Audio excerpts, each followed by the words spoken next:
Lucas Ferreira tinha 32 anos quando esqueceu o nome da própria mãe. Não foi gradual. Não foi uma daquelas perdas suaves que os médicos descrevem com palavras bonitas como declínio cognitivo ou fadiga neural. Foi como se alguém tivesse enfiado a mão dentro do peito dele, contornado o coração e arrancado alguma coisa que ele nem sabia que existia até o momento exato em que desapareceu. Ele estava lavando louça, a pia cheia de espuma, o cheiro de detergente de limão, a TV ligada no quarto com algum programa que ele não estava assistindo. Então o telefone tocou. Número desconhecido. Atendeu. "Lucas?", disse a voz do outro lado. "Sim. É a sua mãe, filho." Silêncio. 3 segundos. 4. 5. "Desculpa, quem?" A mulher do outro lado da linha respirou fundo. Quando falou de novo, a voz estava diferente, mais fria. "Lucas? Eu sou sua mãe, Dulce. Dulce Ferreira." O nome chegou até ele como uma palavra em idioma estrangeiro. "Dulce?", ele repetiu mentalmente. "Dulce Ferreira. Minha mãe se chama Dulce." Mas era só informação. Era como saber que a capital da Austrália é Canberra, um fato sem calor, sem cheiro, sem rosto associado. "Estou bem, mãe", ele disse, porque era a única resposta que parecia segura. Mas não estava. Isso tinha acontecido há 3 semanas. Desde então, outras coisas tinham sumido. A lembrança da voz do pai, o rosto da professora do 3º ano que ele amava tanto. Sabia que a havia amado. Sentia o contorno emocional da coisa, mas a imagem estava borrada, apagada, como foto desbotada ao sol por tempo demais. Lucas era historiador. Passava a vida preservando memórias de outros. Irônico, pensou, enquanto abria a porta da pensão em Miraúna, cidade pequena, a 300 quilômetros de qualquer lugar relevante no interior do Mato Grosso. Tinha vindo pesquisar os registros de uma fazenda do século XIX para um artigo acadêmico. 3 dias de trabalho no máximo. A pensão cheirava a madeira úmida e naftalina. A senhora na recepção, cabelos brancos, olhos que evitavam o dele, deu a ele a chave do quarto 7 sem sorrir. "Janta às 8, ela disse. "Não atrase. E não saia depois das 10. Lucas achou estranho, mas não perguntou. Estava cansado. Queria dormir. Não conseguiu. Às 2 da manhã, ele ouviu o som pela primeira vez. Não era um barulho exatamente. Era mais uma ausência de barulho. Como se o silêncio ao redor tivesse ficado mais denso, mais pesado, mais intencional. Os grilos pararam. O vento que balançava as venezianas parou. A geladeira velha no corredor que tinha ronronado a noite toda parou. E então veio o cheiro. Terra molhada, folha em decomposição. Algo mais embaixo, doce e podre ao mesmo tempo, como fruta esquecida no fundo de uma gaveta por meses. Lucas sentou na cama. A janela do quarto dava para um quintal pequeno, e além do quintal, a floresta. Daqui da cama, ele podia ver as árvores como silhuetas escuras contra o céu sem lua. Nenhum movimento, nenhuma luz. Mas havia algo lá. Ele não conseguia ver com clareza, mas sabia. Da mesma forma que você sabe às vezes que tem alguém te olhando nas costas, aquele formigamento na nuca, aquela contração instintiva do estômago. Algo estava na beira da floresta, parado, olhando para a janela dele.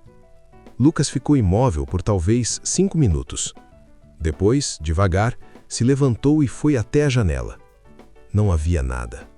Só as árvores, o quintal vazio, a grama alta balançando num vento que ele não conseguia sentir. Ele voltou para a cama e ficou de olhos abertos até o amanhecer. O padre de Miraúna se chamava Benedito. Tinha 70 e poucos anos, mãos trêmulas e os olhos mais assustados que Lucas já visse em um homem de fé. Eles se encontraram por acidente. Lucas procurando o cartório para ver os registros da fazenda. Benedito saindo da mercearia com um saco de arroz. Quando Lucas mencionou que estava pesquisando a fazenda velha dos Caires, o padre deixou o saco cair. "Onde está hospedado?", perguntou Benedito, sem se curvar para pegar o arroz. Na pensão da dona Irene. Venha comigo agora. Não era um convite. Na sacristia da igrejinha, com o cheiro de incenso velho e as velas tremendo, Benedito serviu café que nenhum dos dois bebeu e começou a falar, devagar, como quem escolhe cada palavra com o cuidado de quem desembrulha algo frágil. Isso que a cidade tem não é uma maldição, disse ele. Maldição é coisa de ser humano. Isso aqui é mais velho. O que exatamente? Perguntou Lucas. O olho do padre fitou Lucas por um longo momento. Você já esqueceu alguma coisa recentemente? Alguma coisa que devia saber? O estômago de Lucas afundou. Como o senhor sabe? Porque ele sempre começa antes de chegar. Benedito se levantou, foi até a pequena janela gradeada, ficou de costas. Nós chamamos de o vazio aqui na cidade, mas esse não é o nome certo. O nome certo, ninguém sabe dizer em português. É uma palavra que não tem som. É uma ausência de som. Lucas esperou. Ele não come carne, continuou o padre. Você precisa entender isso. Não é um bicho comum. Não é um espírito como os que a religião conhece. Ele come o que você é. Cada vez que se aproxima o suficiente, ele morde. E cada mordida leva um pedaço da sua história. 1 ano, às vezes mais. Benedito se virou. Os olhos estavam molhados. Conheço homens que ele deixou com 50 anos de vida e 10 anos de memória. Crianças que acordaram sem saber o nome da mãe. Adultos que perderam tudo, não a inteligência, não as habilidades, mas quem eles eram. Acordaram como casas vazias. As paredes continuavam lá, mas não havia ninguém dentro. Silêncio. E por que vocês continuam aqui? Perguntou Lucas. Benedito sentou de volta. A resposta demorou, porque quem foi mordido não consegue ir embora. A criatura deixa um fio, como uma linha invisível presa na sua memória que ainda resta. Ela sabe onde você está. Ela vem atrás. E se você foge, ela alcança e come mais rápido. Ele olhou para as mãos. Os que tentaram fugir, quando encontramos, eram só cascos, corpos vivos, respirando, mas com os olhos como vidro, sem nome, sem nada. Lucas abriu a boca, fechou, abriu de novo. Eu esquecer o nome da minha mãe. Isso significa que ela já me mordeu? Benedito não respondeu de imediato. E nessa hesitação havia a resposta mais aterrorizante que Lucas já tinha recebido na vida. Ele devia ter ido embora. Era a decisão óbvia, racional, a única que qualquer pessoa sensata tomaria depois de ouvir o que ouviu. Mas Lucas era historiador, e havia algo na história que o padre contou que não fechava. Uma lacuna, um detalhe que coçava no fundo da sua mente profissional. O vazio. Benedito dissera que ninguém sabia o nome certo, mas Lucas tinha visto nos registros que consultara antes de dormir uma nota de rodapé num diário de 1887, uma frase em latim macarrônico misturado com o que parecia ser tupi. Ele a copiara mecanicamente, sem dar atenção. Agora, relendo, os pelos do braço se arrepiaram. Aquilo que devora o ser e não o corpo, que bebe o rio sem tocar a água, que envelhece o homem por dentro, enquanto o deixa novo por fora. Não o encontres, não o olhes. Se te olhar, já és dele. O diário pertencia a um fazendeiro chamado Antônio dos Caires, o mesmo nome da fazenda que Lucas havia vindo pesquisar. A fazenda velha dos Caires ficava a 4 quilômetros da cidade, numa estrada de terra que o Google Maps não reconhecia. Lucas foi de carro, chegou ao portão enferrujado ao entardecer e ficou parado no banco do motorista por 15 minutos antes de sair. A fazenda estava abandonada há décadas. A casa grande tinha o telhado parcialmente desabado, as janelas sem vidro como órbitas vazias, a vegetação avançando pelas paredes como dedos verdes tentando puxar o prédio de volta para a terra. O ar tinha aquele cheiro, terra, decomposição e, por baixo de tudo, aquele adocicado nauseante. Mais forte aqui, muito mais forte. Lucas fotografou tudo. Anotou tudo. Encontrou num quarto nos fundos, que havia servido como escritório, uma caixa de metal enferrujada com mais diários. Levou para o carro sem abrir. Voltaria para a pensão. Leria com calma. E então, o carro não ligou. Ele tentou 3 vezes, 4. O motor girava, engasgava, morria. A bateria estava carregada. Ele tinha verificado de manhã. Não havia razão. Ao longe, o sol estava tocando o topo das árvores. Lucas olhou para o celular, sem sinal. Tentou o Wi-Fi da câmera, nada. Sentiu aquela sensação de novo, o formigamento na nuca, o estômago se contraindo. Ele não estava sozinho na fazenda. Ficou no carro com as portas travadas, até o sol desaparecer completamente. Inútil, ele sabia que era inútil, que metal e vidro não iam parar nada sobrenatural, mas o instinto humano se agarra ao que pode. Às 8h40 da noite, ele ouviu os passos. Não eram passos de animal, eram passos errados, irregulares de um jeito que não era mancar. Era mais como se a criatura não entendesse completamente como pernas humanas deveriam funcionar e estivesse tentando imitar de memória algo que havia visto, mas não perfeitamente. Prum, prum, prum, pausa, prum. Circulando o carro. Lucas não ligou a lanterna do celular. Ficou absolutamente imóvel, respirando pelo nariz, devagar, tentando não fazer som. Pensou em Benedito. Se te olhar, já és dele. Os passos pararam do lado do motorista. Por 30 segundos, os 30 segundos mais longos da sua vida, não houve som nenhum. Depois, devagar, a temperatura dentro do carro despencou. Não como ar-condicionado, como se o calor tivesse sido retirado, sugado para fora através do metal. Lucas viu sua respiração criar névoa. Em agosto, no Mato Grosso, onde a noite mínima raramente passava dos 22 graus. E então ele sentiu. Não uma dor, não exatamente. Era mais como quando você está no dentista e ele enfia a agulha de anestesia. Aquela pressão surda, aquele formigamento que precede o entorpecimento. Mas era na cabeça, atrás dos olhos. E algo sumiu. Ele tentou lembrar o nome da cidade onde cresceu. Sorocaba. A palavra veio, mas vazia, como uma etiqueta sem produto. Tentou lembrar a rua, tentou lembrar a casa, tentou lembrar o quintal onde jogava bola aos 10 anos. Nada. Não era que ele não lembrasse, era que não havia nada para lembrar.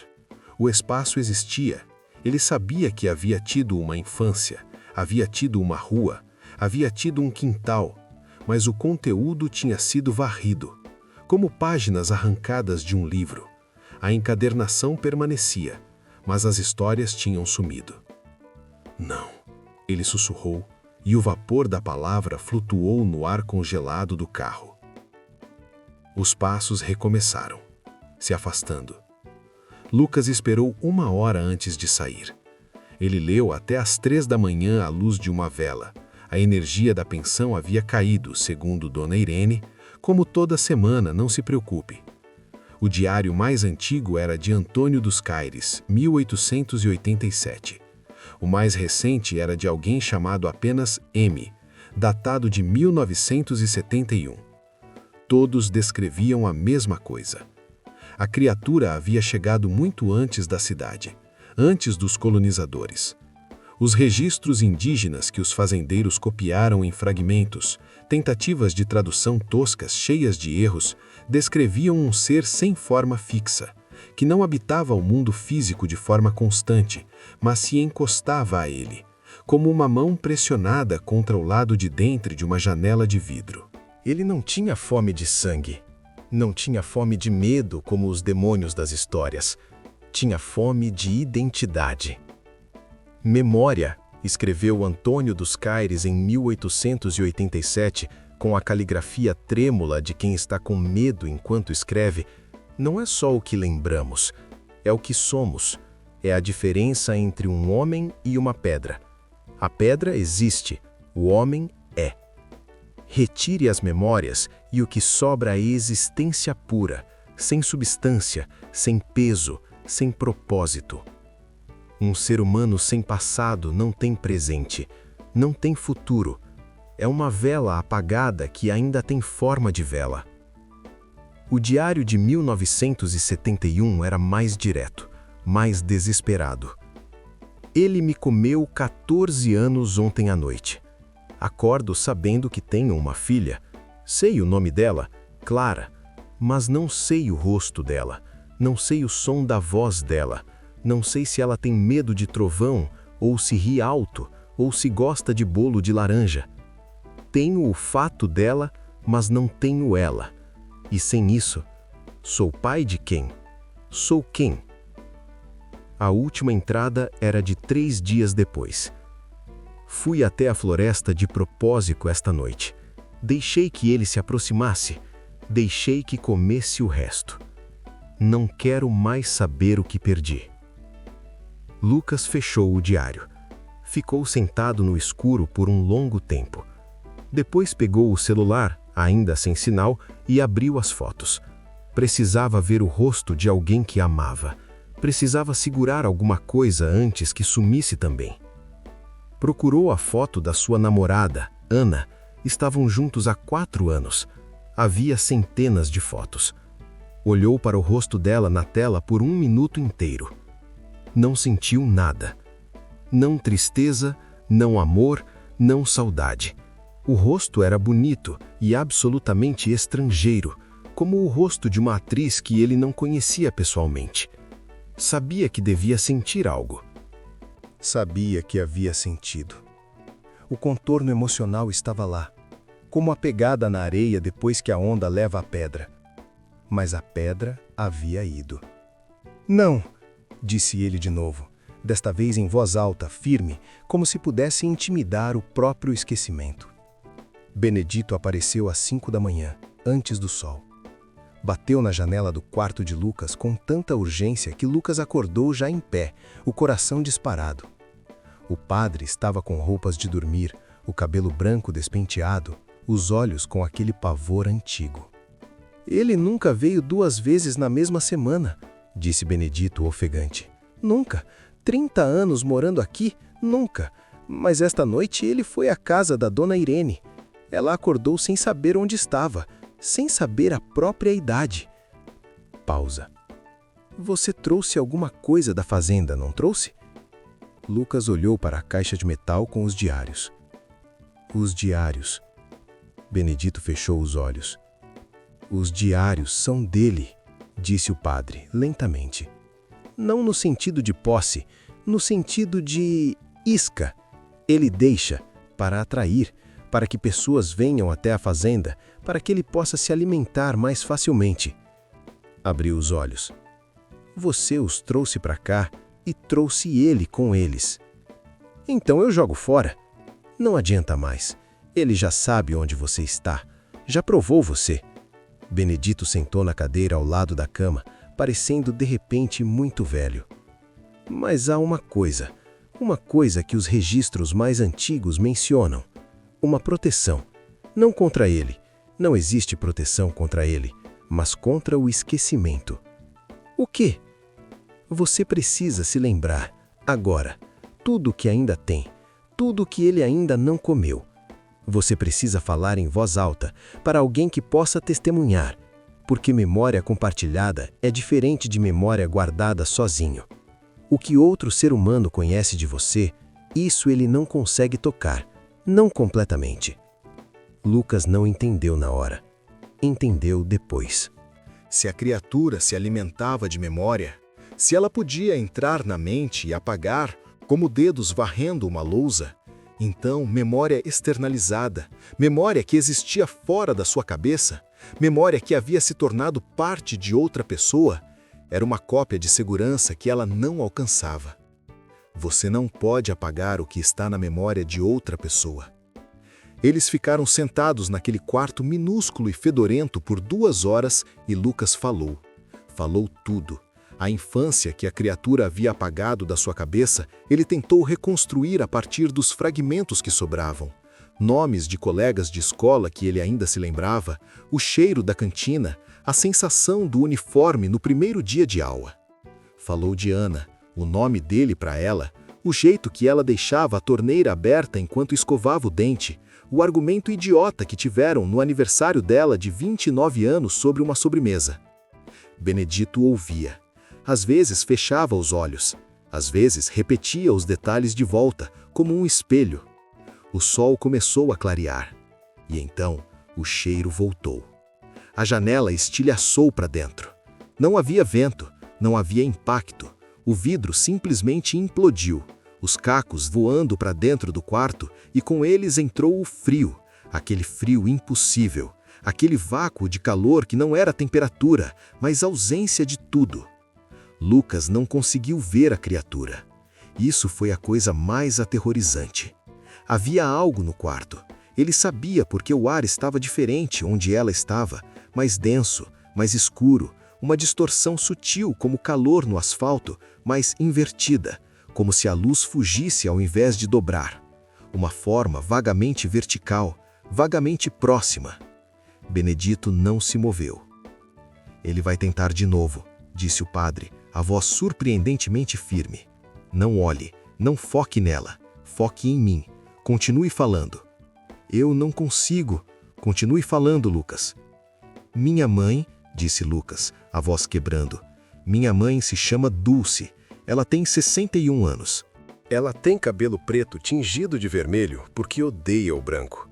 Ela ri antes da piada terminar. Ela sempre liga na hora errada. A pressão atrás dos olhos voltou.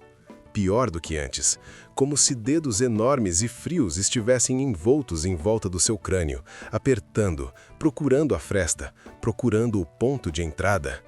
Ela faz um bolo de fubá que fica duro por fora e mole por dentro, e ela nunca quis me ensinar a receita, porque dizia que era trabalho de aposentadoria. Lucas estava chorando agora, sem perceber, as lágrimas descendo pelo rosto enquanto a pressão aumentava. Ela me ligou no meu primeiro dia de faculdade às 6 da manhã só para dizer que estava orgulhosa. Ela odeia filme de terror, mas assiste todos comigo, porque diz que o medo dela não é problema meu. Crack! Era o som do quarto congelando.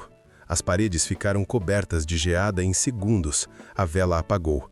O ar ficou tão frio que Lucas perdeu a sensação dos dedos. E então, Benedito disse algo. Não em português, não em latim, em algo mais velho que ambos, aquelas sílabas sem som que ele havia mencionado, exceto que agora tinham som, ou talvez apenas existissem em algum lugar entre o som e o silêncio, naquela frequência que você sente no osso do peito antes de ouvir pelo ouvido. A distorção no ar tremeu. E foi embora. O frio foi embora. O cheiro foi embora. O quarto voltou à temperatura normal com uma rapidez quase cômica, como alguém virando um botão. Os dois ficaram em silêncio por um longo momento. Você a mandou embora? Lucas perguntou, a voz rouca. Não, disse Benedito. Eu a adiei. Ela vai voltar. Sempre volta. Então, mas você tem o que ela não pode tocar. O padre olhou para ele com aqueles olhos velhos e assustados, e agora um pouco mais de outra coisa. Talvez compaixão. O que você me contou esta manhã existe agora em mim também. Ela não pode apagar isso. E quando você for embora daqui, e você vai embora hoje, agora, sem parar em lugar nenhum, você vai ligar para sua mãe e vai contar tudo o que lembrar a ela. E para sua namorada e para quem mais você amar, transforme tudo em palavras ditas para outras pessoas. Entende? Lucas entendeu. Memória externalizada. Memória que mora no outro. O que você distribui de si mesmo para as pessoas que ama não pode ser roubado, porque não está mais só em você. A criatura comia o que estava guardado em um único lugar. O antídoto era simples, antigo e absolutamente humano. Contar histórias. Ele saiu de Miraúna às 6h40 da manhã. O carro ligou sem problema. A estrada de terra estava vazia, a floresta passando pelas janelas como uma muralha verde e sombria. E ele não olhou para os lados. Ligou para Ana no momento em que o sinal voltou. Ela atendeu na primeira chamada, a voz ainda sonolenta e confusa. Lucas? São 6 da manhã. Eu sei. Me deixa falar. Eu preciso te contar uma coisa. Preciso te contar tudo. Uma pausa. Você tá bem? Ainda assim, mas precisa ser agora. E ele contou. A pensão, o padre, A fazenda, a criatura, o frio que não era frio, a pressão atrás dos olhos, as memórias que foram e as que resistiram. Ana ouviu sem interromper. Quando ele terminou, ela ficou em silêncio por um momento. Lucas, disse ela finalmente. Você lembra aquela vez que a gente foi acampar e você ficou com medo de uma coruja e passou a noite inteira me convencendo que era só uma ave qualquer? Lucas riu, pequeno, exausto, mas real. Lembro. Tô gravando essa ligação só para deixar registrado que você admitiu que tinha medo. Ele riu de novo, desta vez mais forte, e as árvores iam passando pelas janelas, e o sol estava subindo. E ele estava lembrando, agarrando cada detalhe como se fosse ouro, porque era tudo que ele era. Voltou para São Paulo. Ligou para a mãe. Contou tudo da infância que ainda se lembrava e pediu a ela que contasse o que ele havia esquecido. Ela contou, chorando, sem entender completamente, mas sem precisar entender. Nos meses seguintes, algumas memórias voltaram, outras não. O quintal de Sorocaba permaneceu vazio para sempre na sua cabeça, uma lacuna com a forma de infância. Mas o nome da mãe ficou, e o rosto de Ana ficou, e o som do próprio riso ficou. E ele contava para todo mundo. Escreveu o artigo sobre a fazenda dos Caires, não o artigo acadêmico que havia planejado, mas outro tipo de artigo. Publicou em revistas obscuras de folclore, em blogs de terror, em grupos de história oral. Cada vez que a história era lida, ela existia em mais uma mente. Cada vez que alguém a lembrava, ela ficava um pouco mais segura. E aqui, neste ponto da narrativa, é necessário parar e fazer uma observação. Esta história, que você acabou de ouvir, agora existe em você também. Você guardou lutas, guardou Benedito, guardou o cheiro de terra molhada e folha apodrecida e aquele adocicado nauseante que vem por baixo de tudo. Guardou o frio impossível, guardou a criatura que não tem forma, que não tem nome que possa ser dito, que se encosta no mundo como mão pressionada contra vidro. E agora, me responda. Você se lembra exatamente como o seu dia começou hoje? Não o que você fez, o que você sentiu, o cheiro da manhã, a textura do primeiro pensamento antes de estar completamente acordado. Pense bem. Tem certeza de que lembra de tudo? Porque o predador de memória não precisa de florestas amaldiçoadas, não precisa de fazendas abandonadas, não precisa que você vá até ele. Ele vai atrás das histórias. E você acabou de ouvir a dele. Dorme bem.